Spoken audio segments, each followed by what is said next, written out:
বিশ্বের ৩৩তম দেশ হিসেবে পারমাণবিক বিদ্যুৎ উৎপাদনের পথে বাংলাদেশ। আপনি জানলে অবাক হবেন, এই ইউরেনিয়াম এতটাই শক্তিশালী, ৪১৭ লিটার ডিজেলের কাজ করবে মাত্র ৪ গ্রামের ইউরেনিয়াম। এখন প্রশ্ন আসতে পারে, বাংলাদেশ কখনো কি এই ইউরেনিয়াম দিয়ে পারমাণবিক বোমা তৈরি করতে পারবে? এবং ইরান একই ইউরেনিয়াম ব্যবহার করতেছে, তাদের বাধা দিচ্ছে, কিন্তু বাংলাদেশকে ওই ইউরেনিয়াম ব্যবহার করার কারণে কেন বাধা দিচ্ছে না? এখানে মূল বিষয়টা বুঝতে হবে, বাংলাদেশ যে ইউরেনিয়াম ব্যবহার করে বিদ্যুৎ উৎপাদন করবে, এটার লেয়ারটা হচ্ছে 2035 পরিমাণের 3 থেকে 5% ইউরেনিয়াম ব্যবহার করে বাংলাদেশ পারমাণবিক বিদ্যুৎ প্রকল্প চালু করেছে। কিন্তু এই ইউরেনিয়াম দিয়ে বাংলাদেশ কোনোদিনও সে পারমাণবিক বোমা তৈরি করতে পারবে না। এটা জেনে বুঝেই বাংলাদেশের ইউরেনিয়ামের উপরে কোনো নিষেধাজ্ঞা চলতেছে না, এটা শুধুমাত্র চলতেছে ইরানের উপরে। এর কারণ হচ্ছে, তারা জানে যে ইরানের কাছে যেটা আছে এটা বাংলাদেশের মানের না, কারণ বাংলাদেশের মানটা হচ্ছে সর্বনিম্ন পর্যায়ের দিকে,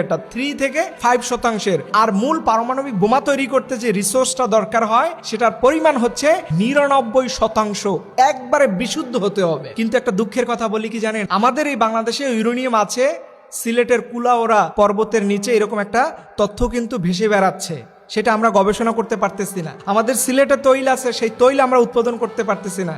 এটা কাদের কারণে এবং কোন দেশের কারণে? দেখেন, যে বাংলাদেশে পারমাণবিক বিদ্যুৎ প্রকল্প বাস্তবায়ন হচ্ছে, এটা মূলত অবদানটা কিন্তু আমাদের সাবেক প্রধানমন্ত্রী শেখ হাসিনার।